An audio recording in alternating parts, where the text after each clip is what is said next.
Մեծարգո վարչապետ, ինժեներական համայնքի սիրելի գործընկերներ, ինժեներական քաղաքի սիրելի ռեզիդենտներ, շնորհակալություն մեզ հյուրընկալելու համար։ Մենք երեք երբ ինժեներական շաբաթվա մեկնարկն էինք ազդարում, առիթ ունեցա շատ կարճ խոսել նաև մեր երազանքների մասին եւ նաև շատ խորհրդանշական էր, որ առաջին կարևորագույն այդ միջոցառումը արդեն բիզնես աքսելերատորի շենքում է տեղի ունենում։ Մենք երեք առիթ ունեցանք խոսելու նաև կառավարության երազանքների մասին եւ մենք այդ երազանքների իրականացման ճանապարհին ենք իրականում։ Պարոն Սալացյանի հետ, պարոն Ենգիբայանի բոլոր մեր գործընկերների հետ անընդհատ հավաքվում ու երազում ենք իրականում եւ այս ամեն ինչը ավելի իրատեսական է դարձնում, երբ մենք մի կողմից տարիներ շարունակ աշխարհի խոշորագույն տեխնոլոգիական հսկաների համար գիտահետազոտական աշխատանքներ ենք կատարելու, պրոդուկտներ ենք մշակել, ժամանակն է, որ մենք նաև սկսենք մտածել հայկական ինժեներական, բարձր տեխնոլոգիական պրոդուկտների մշակման եւ գլոբալ տնտեսության մատակը արելու մասին, այդ ներուժը իրականում արդեն կա, արդեն տեսանելի է եւ մենք մեծապես ողջավորված ենք։ Այստեղ կառավարությունը այս երազանքի համատեքստում էր, որ այս ներդրումը կատարեց եւ մենք վստահ ենք, որ սա հենց ինժեներական քաղաքի սրտում բոլորի համար հասանելի ենթակառուցվածք է լինելու իր կարևորագույն բովանդակությամբ։ Այնպես որ ես իսկապես օգտվելով արդից ուզում եմ բոլորի շնորհավորել, սա մեզ համար իսկապես շրջադարձային օր է։ Եվ միանգամից ուզում եմ խոսքը տրամադրել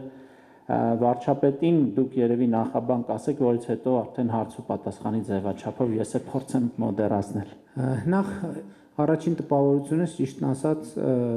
լավն է, շատ ավելի լավն է, քան ես սպասում էի, ինչի նախ մանավանդ իմացա, որ շենքը նախագծվել է Հայաստանում, հայաստանցի ճարտարապետների կողմից եւ շինարարության մեջ ընդհանուր աստիճանները, որ մեր ճանաչած աստիճաններից չէին, մի քիչ ուրիշ էին եւ այլն, այդ դետալները, այսինքն ինչ որ նոր շունչ կա, որը կարծում եմ արտահայտում է ինժեներական համայնքի ձգտումները եւ շատ կարեւոր էր, երբ որ ես տեսա, որ շինարարություններ կան եւ իմացա, որ 22 հողամասից 20-ը արդեն իրացված է եւ նույնիսկ մտածում կա, որ այդ երկուսը պետք է չի ոչ բան անել, բայց ամեն դեպքում դա նշանակում է, որ նախագիծը նպատակին ծառայում է, այսինքն որովհետեւ այս ամեն ինչը արվել է իրականում, որ այդ 20 տարածքներում մասնավոր ընկերություններ իրենց ավելի լավ զգան եւ իրենց գործունեության ամենահարմարավետ վայրը համարեն սա։ Իհարկե, այստեղ էլ մենք էլի գոհունակությանը զուգահեռ ես էլի մտածում եմ նրա մասին, որ մեր երկրի մեծագույն խնդիրներից մեկը այդ ռազմավարական պլանավորումն է։ Ընդ որում բոլոր ոլորտներում համայնքներ եւ այլն, սկսած գյուղատնտեսությունից, որովհետեւ եթե այս նախագիծը այստեղ պետք է լիներ, գոնե ինչ որ մի կիլոմետրի շառավղով պետք է բոլորովին ուրիշ տեսարան լիներ, ուրիշ պատկեր, բայց այդ չենք կարա, այսինքն այս շեշտադրումներին մենք ավելի շատ պետք է վերաբերվենք որպես իգիտություն սովորելու համար, որովհետեւ ամեն հաջորդ փուլում միևնույնն է, սենց իրավիճակի առաջ կանգնում էինք։ Ես ինչի՞ ծագեց այդ գրատախտակի գաղափարը։ Ես այս ընթացքում մտածում եմ, որ գալիս եմ շրջում եմ էկրանին բաներ եմ տեսնում, որոնց բովանդակությունը շատ չեմ հասկանում, եւ դուք այդ պահին խոսեցիք երազանքի մասին եւ ես վերադարձա վերջին շրջանի մտածումներին, որովհետեւ ես վերջերս հասկացա, որ երազանք, իդեալ, ապագա բառերի իմ ընկալումը շատ էականորեն փոխվում է կամ եթե արդեն չի փոխվել, եւ այդ պահին միտք առաջացավ, ասի հետաքրքիր է այդ դիագրամները, որոնք ես չեմ հասկանում, ասի հետաքրքիր է, որ եթե տենց հարցը լինի, ինժեներները օրինակ երազանքը ոնց կմոդելավորեն, ոնց կպատկերեն գրատախտակի վրա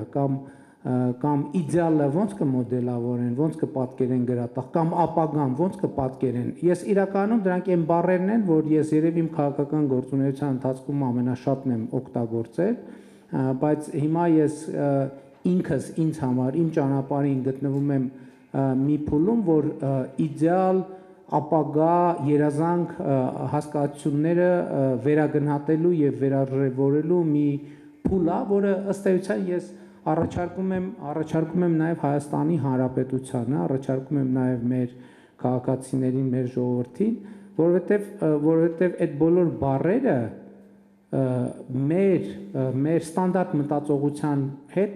այսօրվա հետ կամ կապ չեն ունենում կամ իրանց կապը թույլ է։ Ես կարծում եմ իրանց ամբողջությամբ պետքա բերել այսօր, որովհետև երազանքի մեր ընկալումը որն է, էլի այտենց մի քիչ կներեք մանավանդ sense հեղինակավոր լսարանի առաջ մի քիչ արտանին բառապաշար եթե օգտագործեմ, մեզ համար միշտ ապագան կամ բանից նոր տարուց զատիկից սփխեջից հետո է, չի անպայման։ Եվ ես վերջերս հասկացա, որ մի հատ խնդրեմ կա, որ ամեն տարի համ նոր տարի կա, համ զատիկ կա, համ սփխեջ կա։ Հետևաբար այդ երազանքի, մեր եւ երազանքի արանքում միշտ կան բուֆերներ, եւ ես կարծում եմ, որ այդ ֆունդամենտալ հարցի կարևորագույն լուծումը այն է, որ մենք այդ ամենը բերենք այսօր, այսինքն ոչ թե սփխեջից հետո, այլ սփխեջից առաջ, ոչ թե նոր տարուց հետո, այլ նոր տարուց առաջ, այսինքն հիմա ամեն ինչը հիմա, ցանկացած ապագա, ցանկացած, որովհետև այն ինչ հիմա օրինակ մենք իդեալի մասին խոսում ենք, իդեալը այն է, որ մենք պետք է ունենանք, ես կարծում եմ իդեալն այն է, որ մենք ունենք, հիմա մենք գտնվում ենք իդեալի աքսելերատորը։ Իդեալի աքսելերատորում ինքը այսօրվա իդեալն է, այստեղ նրբությունն է, որ ինքը վաղն էլ վաղվա իդեալը պետք է լինի, մյուս օրն էլ մյուս օրվա իդեալը, այսինքն այդ սպասումի վիճակից պետք է դուրս գալ եւ անցնել այս պահին գործելու վիճակ, նույնն էլ ապագան է։ Ես միշտ մտածում եմ, ինչ ենք մենք այդքան ապագայի մասին մտածում եւ ինչի է այդքան ապագան մեզ համար անհասանելի, որովհետեւ մենք ինքներս ենք հեռու ապագայից, մենք ապագան չենք պատկերացնում մեր բազուկի երկարության վրա գտնվող ինչ-որ մի բան կամ այսօր մեր իրականության մեջ մեզ շրջապատող մի բան։ Եվ ընդհանուր սոցիալ հոգեբանական փոփոխությունը, տեսեք, մեր սոցիալ հոգեբանության մեջ իմ մտածումներն են, ինչ եմ ասում, որովհետև նկատի ունեմ գիտական հաստատումը չի ստացել, չեմ հավակնում, որ բացարձակ ճշմարտություն եմ ասում։ Մենք մեր սոցիալ հոգեբանության մեջ մենք անցյալի եւ ապագայի մեջ արանքում գտնվող ինչ որ մի անորոշ կետում խրված ենք եղել, որտեղ ես հավատում եմ, որ հիմա մենք էլ խրված չենք։ Եվ սա ֆունդամենտ ընդ որում ինժեներական այս շատ կարևոր է, իրադրության մոդելավորումը շատ կարևոր է ընդհանրապես։ Եվ դա ինժեներական խնդիր է իրականում։ Ապագան էլ է ինժեներական խնդիր, երազանքն էլ է ինժեներական խնդիր, որովհետև եթե ինժեներական խնդիր չի, նշանակում է դու երբեք չես իրագործելու, որովհետև ինժեներական խնդիրն ինչ է, որ դա լուծման խնդիր է, որ դու պետք է լուծես։ Իսկ եթե լուծման համար պետք է մտնես ինժեներության փուլ, չէ, որովհետև ոնց եթե ինժեներության փուլ չես մտել, նշանակում է դա ինքը կա որպես կենաց, որպես տենց ինչ որ բան, ինքը երբեք իրագործելի չի, որովհետև իրագործելու համար իրան պետք է նախագծել, մոդելավորել, այսինքն բերել մտնել ինժեներական փուլ։ Մեր իրականության ամենամեծ խնդիրն է նա երբեմն, որ մենք շատ երկար չենք մտել ինժեներական փուլ, ես հիմա հավատում եմ եւ տեսնում եմ, որ մենք մտել ենք ինժեներական փուլ։ Ուրիշ բան է դետալը տեստի կընթարկենք, այդ տեստը ցույց կտա, ինչեր վնասակար նյութերը մեջ շատ են, թե քիչ են, իր այդ կերամիկայի դիմադրողականությունը շատ է թե քիչ է, բայց խնդիրը կարևորն է, որ մենք հիմա այդ ինժեներական այդ պրոտոտիպի վիճակի մեջ ենք, մենք այսօր Հայաստանի Հանրապետության պրոտոտիպի վիճակի մեջ ենք, եւ այդ պրոտոտիպը այսօր տեստավորվում է ամենատարբեր լաբորատորիաներում, այսինքն չգիտեմ ջերմային, ոչ ջերմային, տենց չգիտեմ ինչ տեստեր կան։ Այսօր մենք շատ ճիշտ տեղ եկանք հասանք, մենք այսօր Հայաստանի Հանրապետության բանից երազանքի եւ ապագայի ընկալումը որ փոխվել է, ինչ է դրա արդյունքում եղել։ Ձևավորվել է պրոտոտիպ։ Այդ պրոտոտիպը այսօր տեստի մեջ է, այդ պրոտոտիպը տեստի է ենթարկվում միջազգայինորեն, այդ պրոտոտիպը տեստի է ենթարկվում ներքին մեր հանրության շրջանում, այդ պրոտոտիպը տեստի է ենթարկվում բոլոր առումներով, այսինքն բոլոր հնարավոր տեստերը, որը կարա ունենա, եւ պետք է արձանագրեմ, որ իմ գնահատմամբ այդ տեստավորումը հաջող է ընթանում։ Ես կարող եմ դա վստահությամբ կիսել այդ տպավորությունը ձեզ հետ եւ վստահ եմ, որ ձեր մեջ կան շատերը, որ այդ տպավորությունը չեն կիսում։ Եվ ես ուրախ կլինեմ, որ այս խոսակցությունը մենք օգտագործենք այդ բան կա, չէ՞, որ տեստ եք անում արանքում բանավոր քննարկումներ էլ եք, չէ՞, ունենում բանի պրոտոտիպի մասին իր առավելությունների եւ թերությունների եւ ուրախ կլինեմ, եթե այս խոսակցությունը պարզվի, որ ուզում ենք օգտագործել այդ պրոտոտիպը նաեւ հայցակարգային տեստավորման ենթարկել։ Մասսայական արտադրության չէ, բայց քաղաքացիների կողմից մասսայական կիրառման։ Երևի այդ տրամաբանություն։ Չգիտեմ ինչքան բան ստացվեց։ Ամենայն դեպս ինձ հաջողվեց սադրել ձեզ։ Այո, ակնհայտորեն։ Եթե չասեիք երազանք, չէի, լրիվ ուրիշ բաներից կխոսայի, բայց որ ասացիք երազանք, գրատախտակ ուզեցի եւ իսկապես հետաքրքիր է, բայց դա բան չէր։ Եթե երազանքը եւ իդեալը եւ այդ բաների փորձենք դիագրամով պատկերել, դա ինչ տեսք կունենա, ինձ օրինակ շատ հետաքրքիր է։ Ես ընդհանրապես տրամաբանական խնդիր եմ ասում, թե հա անում են մաթեմատիկները, ֆիլիսոփաները, դրանք շատ դետակտիվ առանց ինժեներների ինժեներները համարվում են մաթեմատիկների, այսինքն գիտության այդ մասն է, այդ առանց այսինքն սկզբունքորեն դիտարկելի է։ փոխում են մոդելավորել, կողմից են մոտենում։ Պարոն Սալցյան, համեցեք։ Շատ շնորհակալ ենք, պարոն վարչապետ։ Ես կարծեմ, ինչպես դուք նկարագրեցիք, ինչ որ տեսակ, շատ ճիշտ է։ Եվ գրանցել հիմա ինժեներական ընկերությունները Ինջան քաղաքում պրոտոտիպից անցած են արդեն փոքրիկ արտադրության։ Բայց մյուս քայլը արդեն սերիական արտադրությունն է։ Ինչ որ հիմա ինժեներության բագասում է, հենց այնտեղ անցնելն է։ Արտադրություն անել արդեն սովորում ենք, մեր փոքրիկ կորձարանը, որ անցան անգամ տեսակ, բայց արդեն պետք է անցնենք։ Մեր մյուս երազանքը, պարոն վարչապետ, կորձարանի քաղաքն է։ Ինչ ընկերություններ տեսակ այստեղ, ամեն մեկը պետք է սկսի արտադրել այնտեղ։ Հիմա դեռ երբեմն ուղարկում ենք Չինաստան, ուղարկում ենք ուրիշ երկրներ, բայց գարիքը չի կա։ Մենք պետք է այդ արտադրությունը կարողանանք անել այստեղ։ Դրա համար մենք անշուշտ աջակցություն պետք ունենք։ Մեր նախնական, ասենք, հաշվարկները մոտ $50 միլիոն պրոյեկտ պիտի լինի։ Եվ եթե պետությունը կրնա մեզ օգնել այս պրոյեկտը առաջ տանել եւ ինվեստիցիաները գտնել, կարծեմ մենք շատ շնորհակալ կլինենք եւ մեր երազանքը, մյուս էտապի երազանքը կիրականացնենք։ Ես կարծում եմ, էլի փորձելով շարունակել այն տրամաբանությունը, ինչից ես սկսեցի, ես հնդածս ձեր հարցին զուգահեռ նաև մտածում էի եւ հետաքրքիր էր, որ հետահայաց ձեր հարցին ի պատասխան մտածում էի, որ օրինակ այս մասին տեքստ մենք արդեն ստեղծել ենք, բայց մտքովս չէր անցել այդ դիտանկյունից նայել, որը ձեր հարցին էլ է պատասխանում։ Մենք իրական Հայաստանի գաղափարախոսության մեջ ապագայի մասին խոսելիս մի այսպիսի ձևակերպում ենք անում, ասում ենք կա նախագիծ, կա ապագա, չկա նախագիծ, չկա ապագա։ Հիմա գործանային քաղաքի վերաբերյալ, եթե կա նախագիծ եւ այդ նախագիծը կտեստավորվի եւ ցույց կտա իր մրցունակությունը, ես կարծում եմ մենք բոլորս վաղուց պետք է հասկացած լինենք, որ իրականում փողը ամենահեշտ բանն է, որը հնարավոր է գտնել։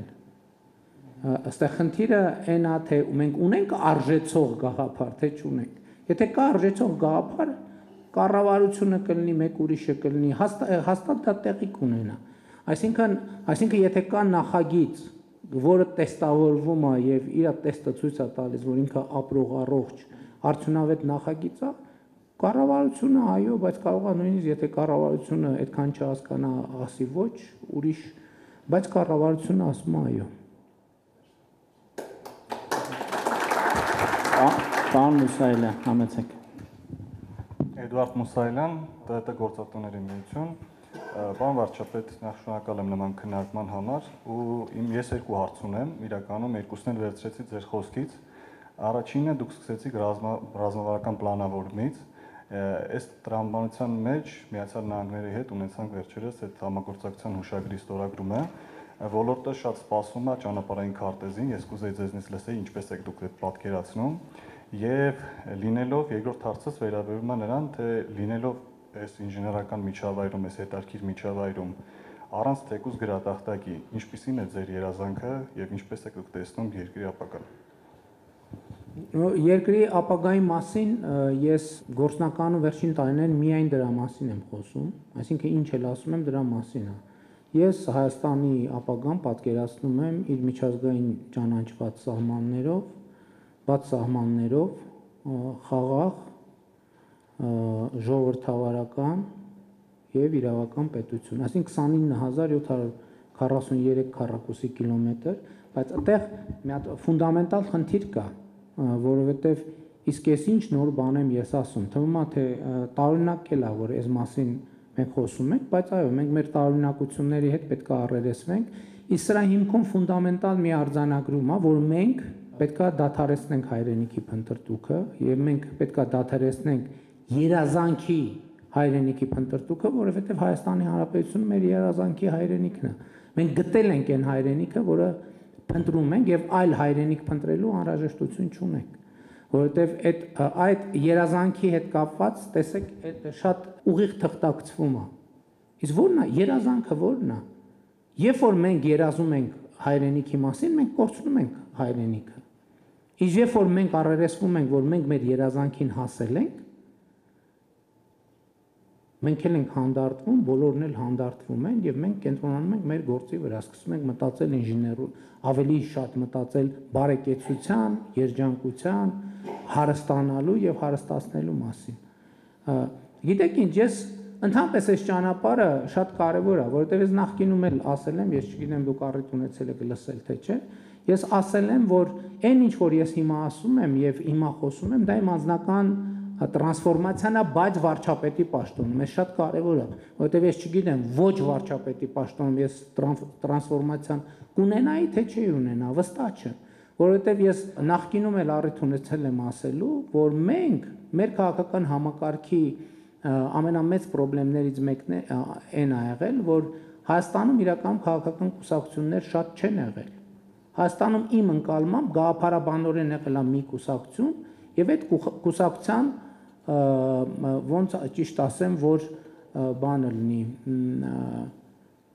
տրանսֆորմացված չէ, նույնիսկ դեֆորմացված կամ մուտացված տարբերակներ, օրինակ ասում եմ, չի եղել իրականում քաղաքացիական պայմանագիր կուսակցություն, եղել է հայ հեղափոխական դաշնակցություն, դրոպ քաղաքացիական պայմանագիր կուսակցություն, հայ հեղափոխական դաշնակցություն, դրոպ հայ ազգային կոնգրես, հայ հեղափոխական դաշնակցություն, դրոպ Բարգավաճ Հայաստան կուսակցություն, հայ հեղափոխական դաշնակցություն, դրոպ հանրապետական կուսակցություն, որովհետև մենք բոլորս ներծծված ենք եղել կորուսյալ հայրենիքի փնտրտուքի գաղափարով։ Երրորդ հանրապետությունը ինքը ստեղծվել է կորսված հայրենիքի փնտրտուքի գաղափարի հիման վրա։ Այսքան որ հիմա քննարկվում է, մենք պետք է վերադառնանք ընդհանրապես տեքստերի չկարևորելը կամ տեքստերի կարևորությունը արձանագրելը շատ կարևոր է հատկապես այստեղ, որովհետև այն տեքստը, որ մենք դրել ենք մեր պետության, դնում ենք մեր պետության հիմքում, դա այն soft-ն է, որը աշխատացնում է մեր hard-ը, չէ, կոպիտ ասած։ Մենք մեր ինչ ծրագիր ենք դրել, մենք ասել ենք, որ մենք ստեղծում ենք Հայաստանի Հանրապետությունը պատմական արդարության եւ ազգային իղձերի համար։ Բայց մենք չենք պատասխանել մի հարցի, պատմական արդարությունը որն է, կա պատմական արդարություն, թե չէ։ Եվ ես հիմա տենց ասոցիատիվ կտորներ եմ պատմում, որից իմ տրանսֆորմացիան սկսվել է եւ տեղի է ունեցել։ Երկու դրվագ, առաջինը մի անգամ երբ որ ես ազգային ժողովում ներկայացնում էի խաղաղության օրակարգը, դա սկզբնական փուլում էր, ընդդիմադիր պատգամավորներից մեկը արձագանքի ժամանակ ասեց, «Ընենց եք խոսում, կողքից լսողը լինի, կթվա թե Եվրոպայի մասին եք խոսում»։ Ես արձագանքեցի, ասի, իսկ դուք համոզված եք, որ գիտենք մենք Եվրոպայի պատմությունը։ Այս մի դրվագը Հաջորդ դրվագը, երբ որ ես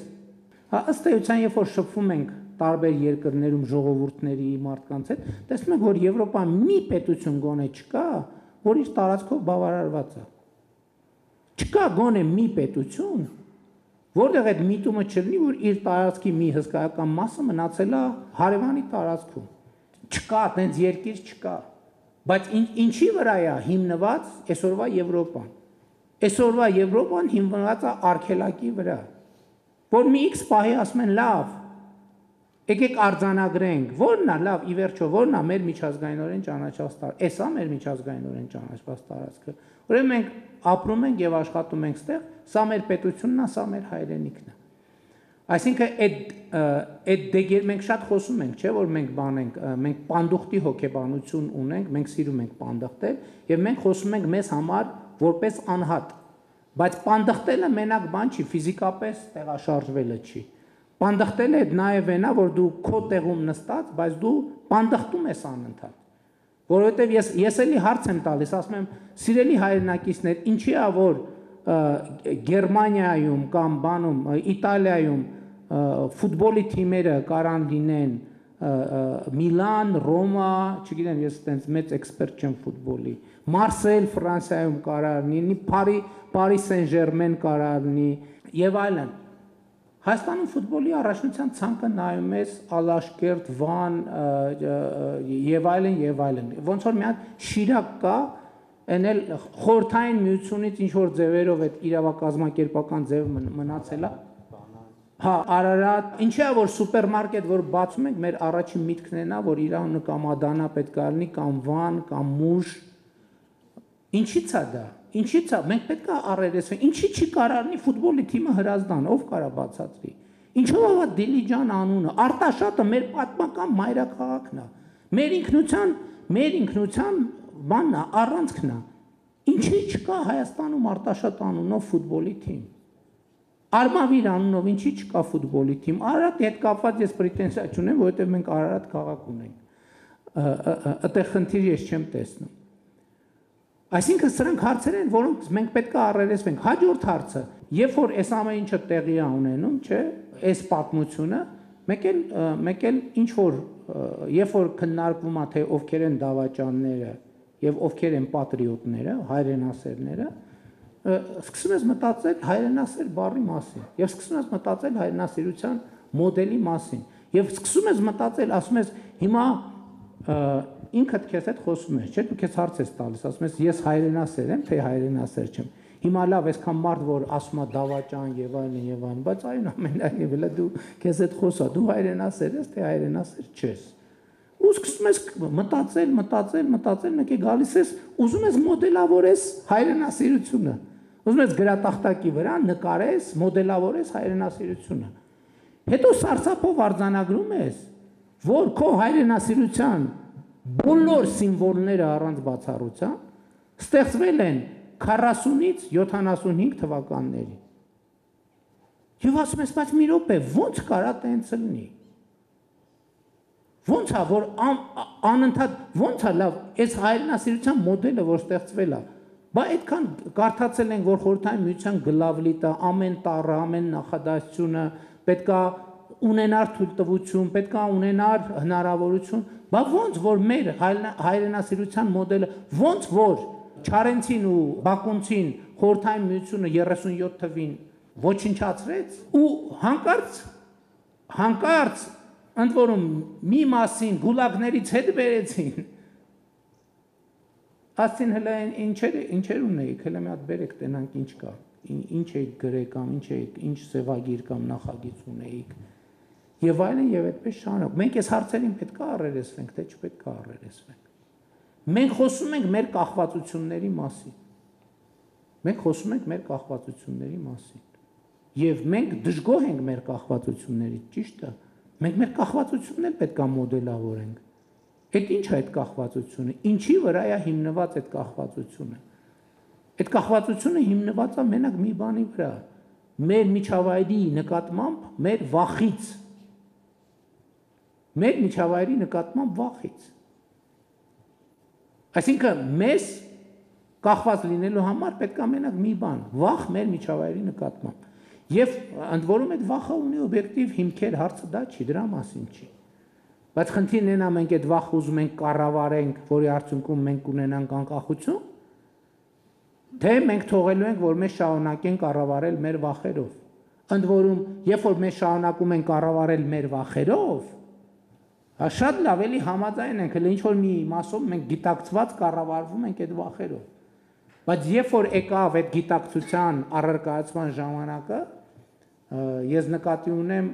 20-ից 22 թվականներին Հավաքական անվտանգության պայմանագրի կազմակերպության մեր նկատմամբ ունեցած պարտավորությունները։ Պարզվեց, որ այդ ոչ մի բան ընդհանրապես զրո, ոչ մի արժեք չունի։ Հետևաբար մենք պետք է այս հարցերին անդրադառնանք, թե չպետք է այս հարցերին անդրադառնանք։ Ես կարծում եմ, որ պետք է այս հարցերին մենք անդրադառնանք։ Եվ իմ կարծիքով մեր մեծագույն խնդիրն է, որ մենք ինքներս մեզ չենք ճանաչում, մենք չգիտենք մեզ։ Մենք չենք ճանաչում բառից բուն եւ փոխաբերական իմաստով։ Բառից բուն իմաստով չենք ճանաչում, որովհետեւ Հայաստանի շատ չնչին տոկոսն է մարդկանց, որ Հայաստանի տեսարժան վայրերում եղել է։ Այն տեսարժան վայրերում, որոնց մասին մենք խոսում ենք, երգում ենք եւ այլն, նկարում ենք, գրում ենք, մենք մեր երկիրը չենք ճանաչում։ Եվ մի ուրիշ դրվագել եմ ուզում, կներեք երկարացնելու համար, ուղղակի ես գնացել եմ Բերդ խոշորացված համայնքի Չորաթան գյուղ եւ չնախատեսված ինձ մոտենում են, ասում են, գիտեք ինչ, այստեղ գեղագիտական կենտրոն կա, երեխեքը նկարում են բան, մտեք մի հատ, խնդրում եմ մտեք նայեք։ Ես ասում եմ շատ լավ, հաճույքով կմտնեմ կնայեմ։ Այդ ընթացքում 15 րոպե երեխեքը պատրաստվում են, բերում են այնտեղ շարում են իրանց նկարած նկարները։ Բերդ Չորաթան գյուղ։ Մտնում եմ նկարածա, ասում եմ, այս ինչ ես նկարել, երեխան կողք կանգնած է, ասում է Մասիս սարն է, ասում եմ շատ լավ։ Հաջորդիվ գնում եմ, ասում եմ ինչ ես նկարել, նկարել է ցեղասպանության հուշահամալիրն է։ Հաջորդը ինչ ես նկարել, էլի ոչ թե անցյալի հետ կապված, ես հետո անցյալի հետ սկզբից շատ սովորական էր, ինձ նորմալ էր, մինչև այդ պահը, որ ես տենց մի հատ պատուհան կար, այդ պատուհանից նայեցի, պատկերացնում եք Բերդում այդ բնաշխարհը, պատուհանից նայում եմ, տեսնում եմ հոյակերտ սարեր են երևում, անտառներ, ու ուզում եմ հարցնեմ այդ պահին, բայց չեմ հարցնում, չեմ ուզում երեխեքի հետ տենց ինչ-որ խոսակցություն լինի, ու վերադառնում եմ, հետո գործընկերներին ասում եմ, այս բոլոր նկարները անպայման ֆոտո արեք, հետո գալիս եմ Երևան, ասում եմ, մեծ տպեք այդ երեխեքի նկարած ֆոտոները, հետո մի խումբ մտավորական գործընկերների, ում հետ որոշակի նաև հարաբերություն կա, հրավիրում եմ ու իրանց հետ սկսում եմ քննարկեմ, ասում եմ, կարաք ինձ բացատրեք, ինչի էս երեխեքը իրանց պատուհանից երևով, իրանց միջավայրում երևացող այդ հոյակապ սարերը, այդ լեռնաշխարհը, այդ բնությունը չեն նկարում։ Այս նկարների մեջ չկա ոչ մի առանձնահատկություններ, որ չկար ոչ մի բան, որ երեխեք չհարցրել, գուցե իրանք ոչ մի անգամ չեն տեսել։ Չկար ինչ-որ բան, որ իրանց ամենօրյա կյանքի հետ առնչվում է։ Ամենօրյա կյանքի, կարան իրանց շանը նկարեին, կարան սարը նկարեին, կարան իրանց գյուղը նկարեին, կարան իրենց փողոցը, իրանց դպրոցը, իրանց ընկերուհուն, իրանց ծնողին, իր տատիկին, իր ուսուցչուհուն, ուսուցչին, բայց ոչ մի բան։ Եվ դա շատ ծանր տպավորություն թողեց իմ վրա, այն առումով, որ ես հասկացա, որ մենք նաև կրթական համակարգով մենք մեր երեխեքի կտրում ենք իրանց իրական միջավայրից եւ դնում ենք մի հատ ուրիշ հարթության վրա, որտեղ է այդ հարթությունը եւ ուրա տանում այդ հարթությունը այդ երեխեքին։ Դնում ենք իդեալի հետևից մրցավազքի մեջ, մինչդեռ իրանց միջավայրը, որտեղ իրանք ապրում են, իդեալը է դա։ Իրանք եթե այսօրը մենք իդեալ չհամարենք, մենք երբեք իդեալ չենք ունենա։ Որտեղ իդեալականը է սա։ Հիմա այսօր մենք ստեղ իդեալական միջավայրում նստած քննարկում ենք։ Այն տրամաբանությամբ, որ այս միջավայրն է իդեալի մեր ընկալումը ավարտունը։ Մինչդեռ չի կարա ավարտուն լինի, ոչ մի բան չի կարա ավարտուն լինի։ Երբ որ մենք սկսում ենք գիտակցել, որ իդեալն էլ ավարտուն չի, Այդ ժամանակ այսօրը իդեալ համարելը դառնում է շատ տրամաբանական, որտեղ եթե հասել ես իդեալին, բա ինչ անես, ավարտվեց ամեն ինչ։ Իսկ երբ որ ամեն ինչ ավարտվեց միսիան, ավարտվեց կյանքը, ավարտվեց բովանդակությունը, ամեն ինչ։ Եվ հետևաբար, որպեսզի մենք մեր բանաձևերը փոխենք մեզ առաջ մղող, մենք այն ինչ որ երազանքը հիմա է, մեր երազանքը իրականացվել է, ամեն օր մեր երազանքները իրականանում են, ամեն օր մեր երազանքներն իրականանում են։ Երբ որ մենք սենց սկսենք մտածել, հա, այսօր դուք ասեցիք ձեր երազանքը այսօր իրականացել է, բայց կներեք ձեր երազանքը երեկ էր իրականանում։ Ձեր երազանքը երբ որ սկսվել է նախագծելը, ձեր երազանքը արդեն սկսել է իրականանալ։ Եվ քանի տարի է շինարարությունը գնում է։ 3 տարի ամեն օր ձեր երազանքը իրականանում էր։ Հիմա այս պայծ սկսած ամեն օր ձեր երազանքը իրականանալու է։ Եվ կներեք այս շատ երկար բանի համար, էքսկուրսի համար, բայց այս տրամաբանությունն եմ, էսա Հայաստանի մասին իմ պատկերացումը, որ ապագան այլևս անհասանելի չլինի, որովհետև ապագան այսօր է, ապագան հիմա է, ապագան այս պահն է։ 15 րոպե առաջ հիմա այս ապագա էր։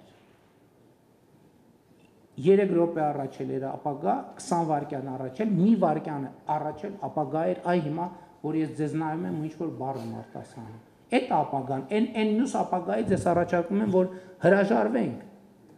որովհետև այսօրվա ապագան, եթե ամեն վայրկյան մենք այսօրվա ապագային տեր ենք կանգնում, այդ ապագան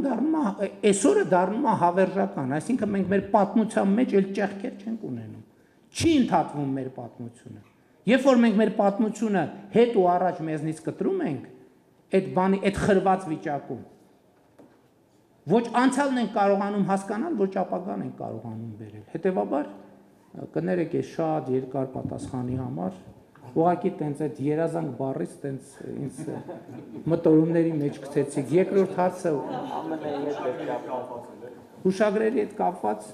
բանի, բայց հուշագիր տեխնոլոգիական ոլորտին է, այդ հարցին թող պարոն Հայրապետյանը պատասխանի։ Օգոստոսի 8-ից հետո երևի հենց հաջորդ օրվանից հետո սկսել ենք աշխատել գործընկերների հետ ոլորտային աշխատանքային խմբեր ենք ձևավորել, մենք իրենց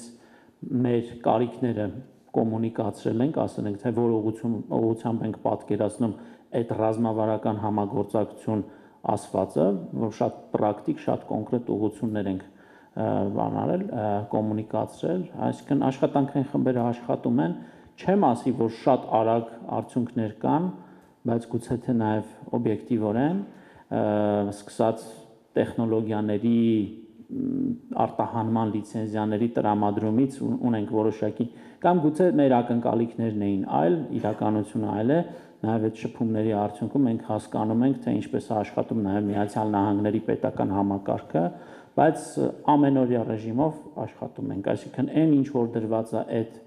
համագործակցության հուշագրի մեջ, նաև դրան ավելացան մի քանի այլ ուղղություններ, կիբերանվտանգություն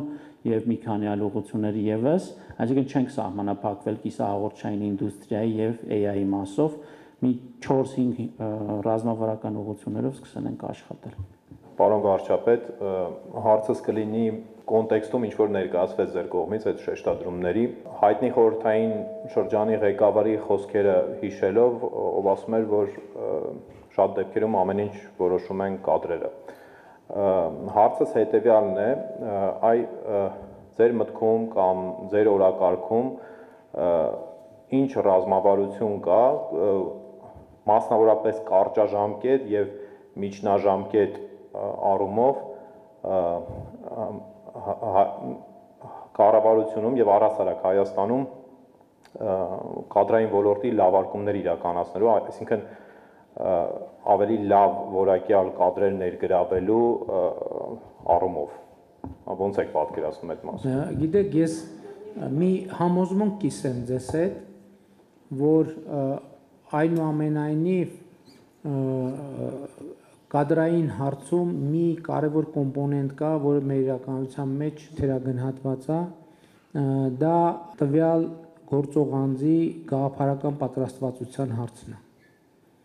Այդ խորհրդային միության ժամանակ այդ մարդիկ, որ ասում են ամեն ինչ որոշում են կադրերը, առաջին հերթին նկատի ունեին գաղափարական պատրաստվածությունը կամ առաջիններից մեկը գոնե նկատի ունեին գաղափարական պատրաստվածությունը եւ մեր կադրային խնդիրների մի մասը կամ մի զգալի մասը կապված ա եղել այս խնդրի հետ։ Գիտեք ինչ խնդրի հետ, բայց այդ խնդրը այդ մարդկանց խնդրը չի։ Այդ խնդրը ռազմավարության խնդրն է, որ մենք շատ հստակ չգիտենք, թե մենք ինչ ենք անում։ Առավոտ մենք գալիս ենք գործի։ Հասկանում եք, կա մի հատ շատ կարևոր հարց։ Մենք առավոտ եկանք աշխատանքի, պատկերացրեք դուք բոլորդ, մանավանդ ձեզ համար դա շատ հասկանալի կլինի, այնց առանձնապես պատկերացում չկա, մենք ինչ ենք անում։ Ոչ միայն այդ օրը, որ առավոտ եկել ենք, բայց այդ օրից սկսած եւ բանա, չէ, ընդ որում քաոս կլինի, եթե այսօր մի բանի համար ենք եկել գործի, վաղը մյուս, երրորդ օրը, չորրորդ օրը, չորրորդ։ Պետության ռազմավարությունը այն ինչի մասին պարոն Մուսայելյանը հարցրեց, պետության ռազմավարությունը նույն կադրային կամ որոշումների որակի համար շատ կարևոր է, որովհետև երբ որ կա ռազմավարություն, երբ որ հստակ դու պատկերացնում ես ինչի համար ես եկել գործի եւ այսօր այն ապագայի հետ կապված ինչ խնդիր պետք է լուծես, շատ մարդիկ հենց այդ նույն մարդը դառնում է շատ ավելի պրոֆեսիոնալ։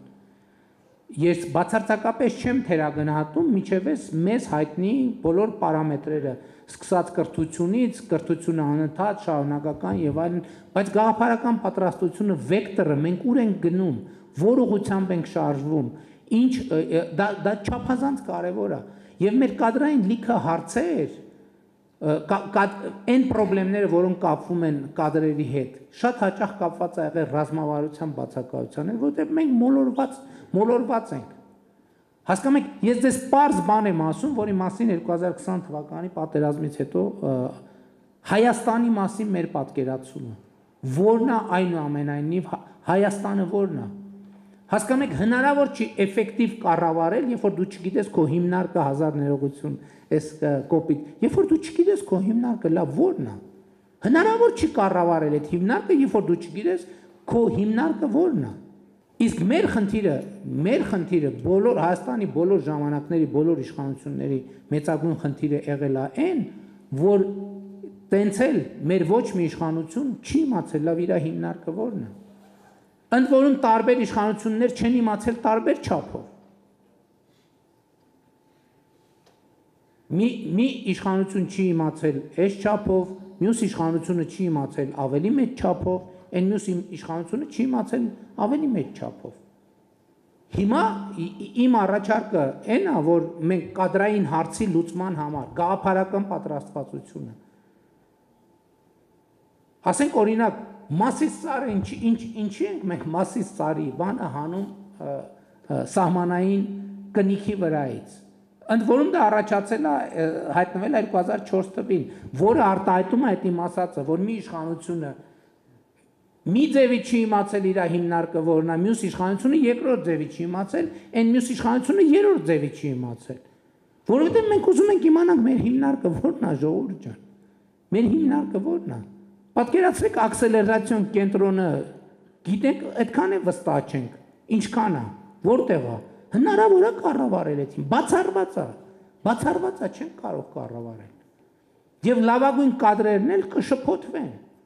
Եվ այնք չի, որ մեր կառավարությունում 30 տարվա ընթացքում չեն եղել թոփ մակարդակի պրոֆեսիոնալներ։ Բայց շատ թոփ մակարդակի պրոֆեսիոնալներ 3-50 դարել են ծաղրի առարկա, շատ հաճախ։ Ու մենք չենք էլ հասկացել, լավ էս մարդը ոնց որ թե կրթությունը տեղը, կենսագրությունը տեղը, լեզուները գիտի, ամեն ինչ տեղը, լավ ոնց ալնում, որ 3 ամսվա մեջ կամ մի տարվա մեջ դառնում են ծաղրի առարկա։ Նույն պատճառով, որտեղ ինքն էլ չգիտի ինքը ինչ է անում, մենք էլ չգիտենք ինքը ինչ է անում, ոչ մեկ չգիտի ինքը ինչ է անում, ու ոչ մեկ չգիտի ոչ մեկ ինչ է անում։ Ես առաջարկում եմ, ասում եմ, եկեք կենտրոնանանք մեր միջազգայինորեն ճանաչված տարածքի վրա, մենք ինչ ենք անում։ Պետություն ենք ամրապնդում, պետություն ենք հաստատում, զարգանում ենք, հարստանում ենք եւ հարստացնում ենք, հարստանում ենք անհատները հարստանում են եւ այդքանով հարստացնում են պետությանը։ Ասում եմ եկեք մոդել տնենք, որ պետությունը պետքա ուժեղացնի անհատին, մարդը պետքա ուժեղացնի պետությանը։ Ոնց պետք է պետությանը անհատին մարդուն ուժեղացնի։ Այդ հարցին ես ունեմ 3 պատասխան։ Առաջինը կրթություն, երկրորդը կրթություն, երրորդը կրթություն։ 4-րդ, 5-րդի մասին կարող ենք 4-րդ, 5-րդի մասին մտածենք։ Երբ որ ես այո ինձ համոզմունք այս ասում եմ հարգելի ժողովուրդ, Հայաստանի Հանրապետությունում լավ ապրող մարդկանց 80%-ի լավ ապրելը կապված է իրանց կրթության հետ։ Դա իմ կարծիքով դա կրթության մաս է, որովհետև աշխատելը, այսինքն ռուտին ունենալը օրվա դա կրթական հարց է, որովհետև մարդը պիտի իմանա, որ դա կարևոր բան է, դա այդ գիտական հիմնավորված բան է, չէ՞ որ օրվա ռուտին ունենալը կարևոր բան է, որ դու նույն ժամին ճաշում ես, նույն ժամին քնում ես, նույն ժամին արթնանում ես, պետք է այդ ժամին վազես, այդ ժամին չգիտեմ ինչ անես։ Եվ ստեղ է որ բոլորը հասկանում եք մարդը պետքա գտնի իր տեղը։ Բայց այդ տեղը պետքա կոմֆորտ լինի այնուամենայնիվ, պետքա իրան չշփոթեցնի։ Եվ էլի շարունակելով լավ ապրող մարդկանց 80%-ի լավ ապրելը կապված է իրանց կրթության հետ, վատ ապրող մարդկանց 80%-ի վատ ապրելը կապված է իրանց կրթության հետ։ Ես դրան միանշանակ համոզված եմ, ես իմ աշխատանքի, պրակտիկ աշխատանքի արդյունքում եմ։ Ես դրա ամեն օր ես աշխատում եմ գոնե 10-20 առավոտ շուտ մի ժամ էլ շուտ եմ արթնանում, 10-20 քաղաքացու նամակ կարդամ, որովհետև ինձ հետաքրքիր է։ Ես մարդու տեքստից արդեն գիտեմ իր խնդրեմը ինչ է։ Ինքը ինձ գրել է, ասենք ենթադրենք 10 տող նամակ է գրել։ Արդեն ես տեքստից գիտեմ ինչն է, որտեղ է իր խնդրեմը, եւ այդ տեքստերն են, որ ինձ բերել են այս եզրակացության։ Հետևաբար կադրը ոնց հաջորդ խնդիրն էլ կա։ Եթե մեր դպրոցների 70%-ը ավերված վիճակում է հանրապետության,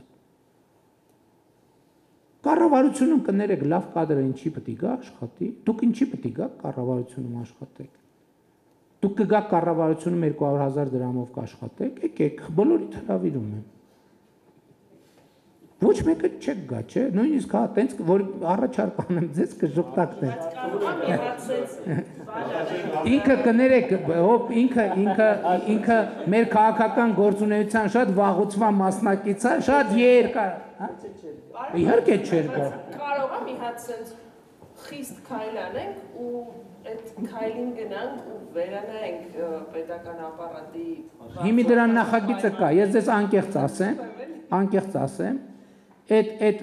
գիտեք ինչքան քննարկում ենք այդ որոշումը, որը մենք մեր մեջ կայացրել ենք, բայց ինչի չենք բարձրաձայնում այդ որոշման մասին։ Ասեմ ինչի չենք բարձրաձայնում։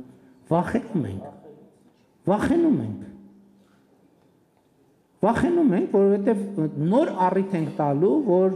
ասենք Հայաստանի ակտիվ հանրության 97%-ը իր իմացած բոլոր հայհոյանքները ուղղի մեր հասցեին։ Վախենում ենք։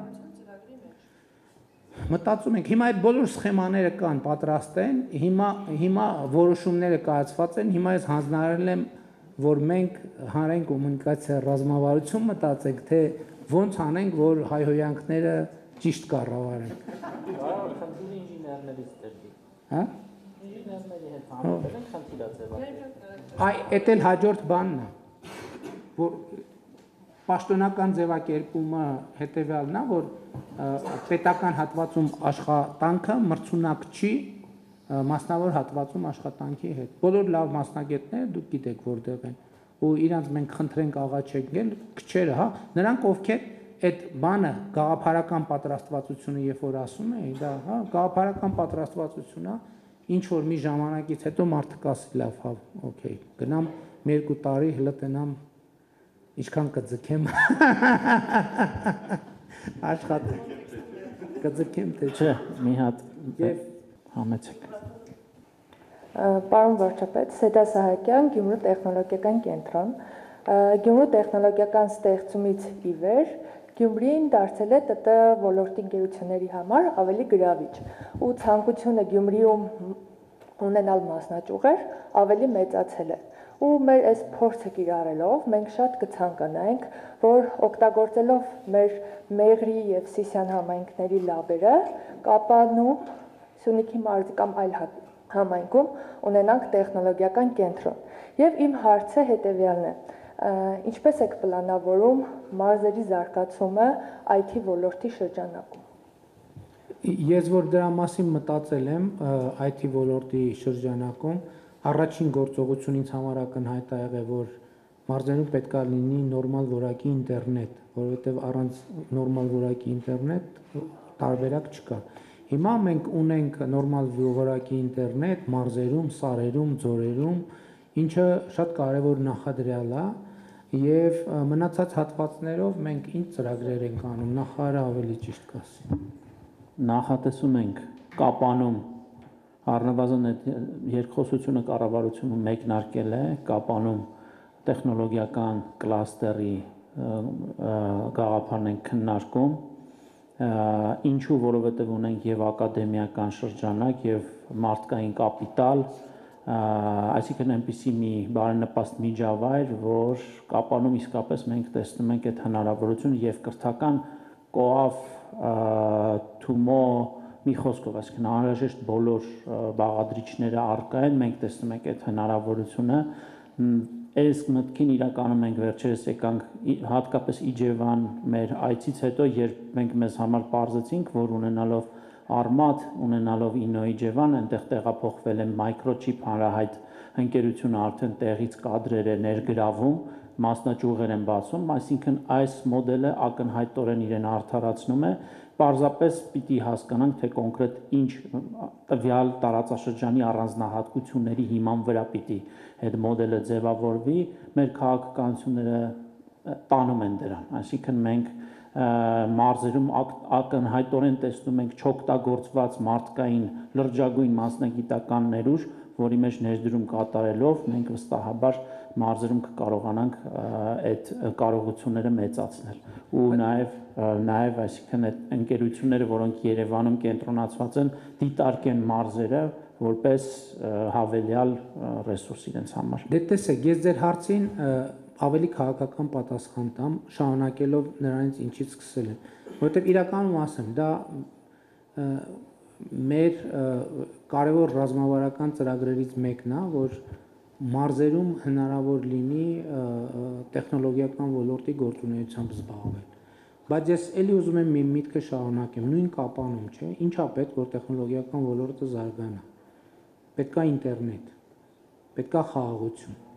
Որ եթե խաղաղություն չլինի, բացառված է, ինչ ուզում ենք անենք։ Միջև այդ շենքը արդեն ես մի քիչ հեռվից եմ։ Օրինակ, Երևան Կապան նորմալ հնարավորինս հաճախ չվերթները։ Օրինակ, ես իմ աշխատանքային գրաֆիկում, երբ որ այդ չվերթը կա եւ ես գնում եմ եւ օգտվում եմ դրանից, ես մեր գործընկերներին ասում եմ, մենք չենք գնահատում, որովհետեւ այս չվերթը որ կա, սա մարդու կյանքը փոխող բան է։ Հիմա ես նախորդ անգամ առավոտ վեր եմ կացել, զբոսնել եմ Երևան քաղաքում, սրճարան եմ մտել, սուրճ եմ խմել, նախաճաշել եմ, մեկնել եմ Կապան, մի քանի ժամ խորհրդակցություն եմ արել, քննարկում ենք ունեցել դեսպանների հավաքի ընթացքում, վերադարձել եմ եւ ճաշել եմ իմ ընտանիքի հետ եւ երեկոյան անցկացրել եմ հանգստի մեջ։ Հասկանում եք, այս նկարագրությունը ինքը հեղափոխական նկարագրություն է, որովհետև ես սովորաբար պետքա ժամ 6-ին շարժեի գնայի Կապան եւ ժամ 12-ին երևի կհասնեի հետ գալ, կամ պետքա գիշերեի եւ այլն եւ այդպես շարունակ։ Այսինքն ես իմ կարծիքով հատկապես IT ոլորտը ինքը առանձին վերցրած միտեղ չի կարող գոյություն ունենա։ Նախ իր շուրջ պետքա հարմարավետություն ձևավորվի, պետքա նորմալ ճանապարհ լինի, պետքա չվերթը լինի, պետքա սրճարան լինի, պետքա սոցիալական շփման միջավայր լինի, որովհետև տեխնոլոգիական ոլորտի մարդը չի կարող առանց դրա։ Պետքա կապուչինո լինի, հասկանում եք, առանց կապուչինոյի չի կա։ Ես ամենայն լրջությամբ եմ ասում, առանց կապուչինոյի չի կարող, առանց կապուչինոյի, էսպրեսոյի, ամերիկանոյի չի կարող լինի բան, տեխնոլոգիական ոլորտ, ընդ որում ապարատը բավարար չի։ Պետքա տեղեր լինի, որտեղ մարդը լանչ անելու տեղ պետքա լինի։ Այսինքն նկատի ունեմ, մենք պետքա մտածենք էլի, եթե մենք ապագայի տրամաբանությամբ գնանք, դա չի լինի։ Այն մյուս տնտեսական ծրագրերը, որ մենք անում ենք հիմա, այդ բոլոր տնտեսական ծրագրերը իրանք այդ թվում տեխնոլոգիական ոլորտի զարգացմանն են բերում, որտեղ արդեն կա սպეციფիկա, պետքա հաստատենք հասունանա այս շենքի պահը։ Հիմա մենք կարանք տանենք մի հատ բան սարի վրա այս շենքից կառուցենք, չի ստացվի։ Այսինքն միջև այս շենքը սովորական տնտեսությունը ենթակառուցվածքը համայնքը պետքա այնտեղ Թումո կենտրոն պետքա լինի, այնտեղ Coafi Smart կենտրոն պետքա լինի, այնտեղ նորմալ դպրոց պետքա լինի, նորմալ մանկապարտեզ պետքա լինի, որը այսօր կառավարության ուշադրության կենտրոնում է, այս ինչ որ թվարկեցի, ամեն ինչը հիմա կապանում կառուցվել է կամ կառուցվում է։ Եվ դա անխուսափելիորեն, որովհետև արհեստական տեխնոլոգիական ոլորտ, ասենք ինքը պետք է հասունանա, գա տեխնոլոգիական ոլորտը կուլմինացիան է, նորմալ հյուրանոց պետք է լինի եւ այլն եւ այդպես շարունակ։ Ես ճիշտ ասած մի 3 հարց էի պատրաստել, բայց հասկացա, որ ժամանակի սղություն կա եւ այդ հարցերից մեկը կբարձրացնեմ։ Պարոն վարչապետ, ես լրիվ համաձայն եմ ձեր հետ իրական Հայաստանի այդ կոնցեպցիայի առումով, որտեղ մենք չենք կարող պատրանքներով, երազախապությամբ մեր ապագան կերտել, մենք պետք է իրականության հետ առերեսվենք եւ հիշում եմ նաեւ մի 2 ամիս առաջ էր Դիլիջանում ձեր այդ հանդիպման ժամանակ մի հատ օրինակ բերեցիք, ասիք մեկին հարցնում եմ որտեղացի ես, ասում է Վանեցի, որտեղ ես ծնվել Երևանում, մայրդ որտեղ Երևանում, հայրդ Երևանում, բայց դու ինչ Վանեցի ես, ինչ կապ ունես Վանի հետ։ Պարզում է նախնիները Վանից են եւ այս բուտմատիտի նման շատերի մոտ դա սենց ամրացված է եւ իրականում դա խանգարում է, բայց իմ հարցադրումը կապված է հետեւյալի հետ, որ ես մի քիչ մտավախություն ունեմ, որ ինչ որ ժամանակ հետո իրական Հայաստանի կոնցեպցիայի օրակարգում կարող է հայտնվեն այլ դրույթներ, այս ապագայի մասին եմ խոսում, որը կբացառի նաեւ մեր լեգենդներին, մեր իրական հերոսներին։ Ես օրինակ բերեմ, այսինքն այս վերջերս հանրային խորհրդում մի հատ հանդիպման ժամանակ իմ գործընկերներից մեկը ասեց, որ բայց ճիշտ է, որ ասենք Բաղրամյանի անունով հին խորհրդային միության հերոսների անունով մենք փողոցներ ունենք, ռազմական, չգիտեմ, ինստիտուտներ ունենք Բաբաջանյանի անունով եւ այլն, ես մի երկու խոսք ասեցի ու ճիշտ ասած դալիճից դուրս եկա, որտեղ այդ դեմագոգիան ես չեմ ընդունում։ Ուրիշ տեղեր էլ այդ կարծիքները ես լսել եմ, որ դա խորհրդային, որ դա մեր իրական Հայաստանի հետ կապ չունի, դա անցյալում է խորհրդային միության հետ։ Ես ասեմ ավելին, եթե խորհրդային միության ժամանակ մեր առաքելությունը ինդուստրիալ կենտրոն սիլիկոնային հովիտ չլիներ, մենք սա էլ չէինք ունենա, մենք այդ արժեքները չէինք ունենա, ինչ որ այսօր ունենք, մաթեմատիկական դպրոցի, միկրոէլեկտրոնիկայի ինդուստրիայի եւ այլն։ Ձեր կարծիքն էի ուզում լսեի, որովհետեւ եթե մենք պետք է հետագայում նոր հերոսներ, նոր լեգենդներ հորինենք եւ կապենք իրական Հայաստանի հետ արհեստական ձևով, դա կարծում եմ բավական սխալ է լինելու։ Ձեր անձնական կարծիքն էի ուզում սրա հետ կապված իմանալ։ Շնորհակալ եմ։ Առաջին հարցի հետ կապված ձեր ձևակերպումը իրականում ձեր ձևակերպման հետ իմ ձևակերպման ես այդքան էլ համաձայն չեմ, որովհետև իմ շեշտադրումը ուրիշ բանի մասին է։ Ես հասկանում եմ մարդու պապը Վանում է ծնվել։ Այսինքն ինքը արմատներ ունի այնտեղ։ Խոսքը դրա մասին չի։ Ես ուրիշ բան եմ ասում եմ գնում ենք ենթադրենք Դիլիջան, ասում ենք որտեղից ես, ասում է Վանից են։ Գնում եմ Թալին, ասում ենք որտեղից ես, ասում է Սասունից են։ Գնում ենք Արմավիր, ասում ենք որտեղից ես, այսօր երիտասարդ 30 ասում է ենթադրենք բանից եմ, Կարսից եմ ասել։ Ես ուրիշ հարց եմ տալիս։ Իմ խնդրեմը այդտեղ չի, որ ինքը իր արմատները գիտի եւ ճանաչում է, ուզում է պահպանի։ Իմ խնդրեմն են ասում են, բա Դիլիջանցին ով է, Բարմավիրցին ով է, բա Թալինցին ով է։ Սա իրականում ձեր մյուս հարցի պատասխանն էլ է։ Ես չեմ ասում դու բան արա, մոռացի որ Վանից ես։ Ինչ պետք չի մոռանալ։ Բայց շուրջդ նայ տես որ դու դիլիջանում ես ծնվել, դու դիլիջանցի ես։ Դու դիլիջանցի ես։ Դիլիջանցի տերմինը անտեր մի թող։ Ես բացարձակապես որևէ խնդիր չունեմ։ Ինձ ասում են, որ ուզում եմ պատմական Հայաստանը մոռանա։ Ոչ, այդպիսի խնդիր ես ոչ դրել եմ, ոչ էլ դա տրամաբանական է դնել։ Ես ընդհակառակը, ես ներկայացնում եմ ու դա ձև չի, անկեղծ եմ ես դա ասում։ Ասում են ուզում եմ հայ ժողովրդի պատմությունը մոռանա։ Ես ուրիշ բան եմ ասում եմ, երբ որ մենք ցանկացած գիրք որ կարդում ենք, ես տենց այս համոզված եմ, որ բոլորս էլ տենց ենք, կամ եթե տենց չենք, մենք գրքի հետ խոսում ենք, չէ՞, մենք երկխոսություն հերոսների հետ ինչ որ հաղորդակցության մեջ ենք, չէ՞ մտնում։ Չէ՞ տենց չի, սխալ եմ ասում, չէ՞ տենց է, չէ՞։ Հիմա ես իրական Հայաստանի գաղափարախոսությունը ծնվել է հետևյալ կերպ։ Ես այն ժամանակ չիմանալով էլ, ես տենց լուսաբանում եմ, որ հայ ժողովրդի պատմության այս մի հատորն էլ նորից կարդացի, այս մի հատորն էլ նորից կարդացի, այս էլ նորից կարդացի ու տենց բան էի անում։ Իմ կարծիքով ես այն ժամանակ տենց պրոպագանդում էի ենթագիտակցորեն շուտ արթնանալ, որովհետև ժամը 5-ին արթնանում էի, մի ժամ ու կես բան կարդում էի, մինչև աշխատանք, որ բանին չխանգարի, ոչ զանգ, ոչ բան կենտրոնա։ Եվ այդ երկխոսության մեջ դա այդ պահին չես հասկանում, դա հետահայաց է, չէ՞ տեղի ունենում, հո ամեն պահի մենք այսօրվա բոլոր խորքերը ոնց որ այդ երկխոսությունը տեղի է ունենում, ես ասում եմ պատմական Հայաստան, դե կարդում եմ այդ հատորյակները, չէ՞։ Ասում եմ, ես Հայաստանի վարչապետն եմ։ Դու ինձ ինչ ունես ասելու։ Ինչ ունես ասելու։ Այդ բանից էլ, որ պատմության դասերը պետք է սովորել։ Այդ ակնհայտ ճշմարտությունը, բոլորին հայտնի ճշմարտությունը, բայց ոչ մի տեղ գրած չի, որ պատմության այն դասը, որ դու պետք է սովորես, այսինչ գրքի 846-րդ էջում է գրած։ Պատմությունը ասվում է հատորյակներ, ընդ որում լիքը հատորյակներ, որ հերքում են մյուս հատորյակներին։ Դա որտե սովորես այդ պատմության դասը։ Այդ հուսահատության մեջ ասում եմ պատմական Հայաստան։ Ես Հայաստանի վարչապետն եմ, դու ինձ ինչ ունես ասելու։ Եվ ասում եմ մի գնա իմ ճանապարհով, մի գնացեք իմ ճանապարհով, մի գնացեք, որ դու հիմա Հայաստանի վարչապետն ես։ Այդ նշանակում է, որ այդ Հայաստանը կա, պետություն կա, կառավարություն կա, շենք կա, եւ այլն, եւ այլն, եւ այլն։ Սա նշանակում է կաս։ Մի գնա իմ ճանապարհով, որ այդ Հայաստանը, որի վարչապետն ես դու, մի գնացեք պատմական դարձնելու ճանապարհով։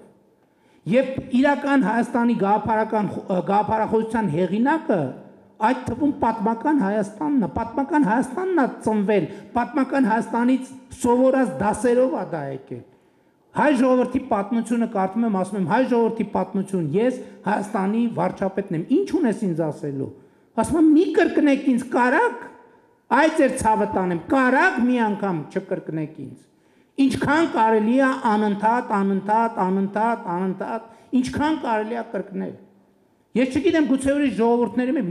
մեր պատմությունը խայտառակ կրկնությունը, անընդհատ, նույն ցիկլը։ Այդտեղ էլի գումարելիները փոխվում են, բայց էությունը չի փոխվում։ Եվ իրականում պատմական Հայաստանի եւ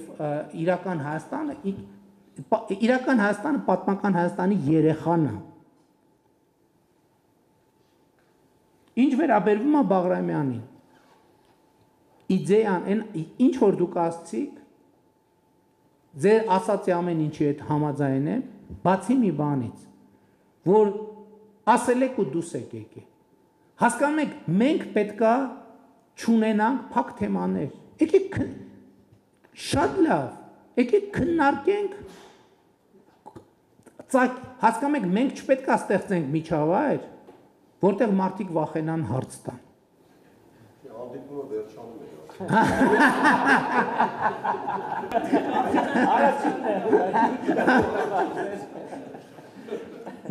Մենք չպետք է ստեղծենք միջավայր, որ մարդիկ վախենան հարց տան։ Թող հարցնեն, թող մեկ ասի Բաղրամյանը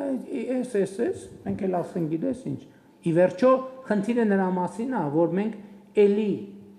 ամեն օր մենք պետք է մեզ հարցնանք, մենք ճիշտ ենք անում։ Ամեն օր, լավ, գուցե ամեն օր չէ, գուցե երամսյակը մեկ։ Բայց եկեք մենք այդ մտածումի արդյունքում, չէ, Տեսեք, մենք ինչա տեղի ունեցել մեզ հետ Ամիրյան փողոցը դարձել է Վռամշապուհ արքայի փողոց, Վռամշապուհ արքայի փողոցը դարձել է Ամիրյան փողոց։ Մենք Երևանում, եթե չեմ սխալվում, ոչ մի թագավորի անունով փողոց չունենք։ Մենք ունենք դինաստիաների անունով։ Հա, Տիգրան Մեծի անունով։ Հա, չէ, ուրիշ էլի Տիգրան Մեծը Արգիշտի թագավոր Չէ, երևի համայնքներում շատ տեղերում չունենք, հա։ Այսինքն դա շատ կարևոր է, մենք պետք է այս ընտրությունը կատարենք։ Օրինակ ես կարծում եմ, որ պետք է Հայաստանում շատ տեղերում լինեն մեր տարբեր արքաների անունով փողոցներ։ Այսինքն ես նկատի ունեմ քիչ են իրականում, որովհետև Տիգրան Մեծը այնքան ասել ենք, հələ հետաքրքիր է, էլի, նույնիսկ ասոցիատիվ չի բանանվում։ Հա, դինաստիաներով ունենք, հա, բայց Տիգրան Մեծ եւ Արգիշտի ուրիշ ունենք Երևանում արքայի փողոց չունենք։ Այդ բացառությունը հաստատում է։ Ես ասում եմ եկեք հարցեր տանք, իսկ ինչն է խնդրեմը, որ թող մարդը ասի ինչ է մտածում։ Մենք էլ ասենք ինչ է մտածում, լսարանն էլ նայ ասի Մուսայելյանի փաստարկները ակնհայտորեն ճիշտ են։ Ինչ ենք վախենում այս process-ից։ Նկատի ունեմ ամեն ինչ ճիշտ եք ասում, պետք չի դուրս գա սենյակից։ Պետք է այդ խոսակցությունը շարունակել, որովհետև մենք մեզ փակուղի ենք մտցնում այդպիսով։ Եվ սիմվոլներն էլ պետք է, կարող է սիմվոլը մենք պետք է նաև ռեբրենդինգի, իսկ Բաղրամյանին մենք որպես ինչ սիմվոլ ենք բանանում, գնահատում։ Էս էլ է շատ կարևոր, որովհետև մարդը կասի է սովետական Բաբաջանյանն էլ բանում Հունգարիայում, չգիտեմ, ինչի մեջ է ներգրաված եղել։ Մենք պետք է իրան ճիշտ տեղում դնենք, մենք իր ինչն ենք գնահատում։ Մենք այս հարցի պատասխաննել չունենք, իր ինչն ենք գնահատում։ Գնահատում ենք իր անցած ուղին, գնահատում ենք իր տաղանդը, իրեն համարում ենք մեր ժողովրդի, այդ թվում ռազմական տաղանդի դրսևորումը եւ արտահայտիչը։ Որտեւ եթե մեկը ասի, որ Իրան գնահատում ենք որպես սովետական միության, չգիտեմ, ինչ որ մի բան եւ կուսակցության անդամ, այդտեղ կարող է կարճ միացումը լինի։ Այսինքն կարեւոր է նաեւ հերոսի իմիջի ձևակերպումը։ Մենք Բաղրամյանը մեզ համար ինչի սիմվոլն է։ Էս էլ է շատ կարևոր, որտեղ մենք իրան խորհրդային ժամանակ որդեգրել ենք խորհրդային միության բանաձևով, բայց իրան չենք ադապտացրել կներեք այդ բառի համար անկախ Հայաստանի Հանրապետությանը։ Եվ դրա համար, հա, դրա համար մի մարդիկ կարան ասեն մի րոպե։ Էս ինչ է, էս ինչ սովետական կամ էս ինչ ռուսական կամ էս ինչ մեծ բանի էքսպանսիոնիստական բանը։ Մենք այստեղ շատ կարևոր հարց կա, ոչ թե Բաղրամյանին փոխենք, այլ Բաղրամյանին ձևակերպենք, ինչու է ինքը մեր հերոսը, ինչու է ինքը մեր հերոսը, որովհետև երբ որ ինքը մենք իներցիայով ենք հասկանում եք իրան հերոս համարում այն բանաձևի շրջանակում, որը եղել է խորհրդային միության մեջ, որում կարող է պարզել, որ ոչ մի բան ընկալումներ փոխելու անհրաժեշտություն չկա, բայց ես ասում եմ ինչն է հարցը, որ մենք քննարկենք։ Հենց առաջընթացը մարդկությունը սկսել է քաղաքակրթությունը ձևավորվել այն պահից, երբ որ մարդը սկսել է հարց տալ։ Երբ որ մարդը հանկարծ հարց չտար, չէր ստացվի ոչ մի բան։ Շնորհակալություն, չէ, ավարտեցինք։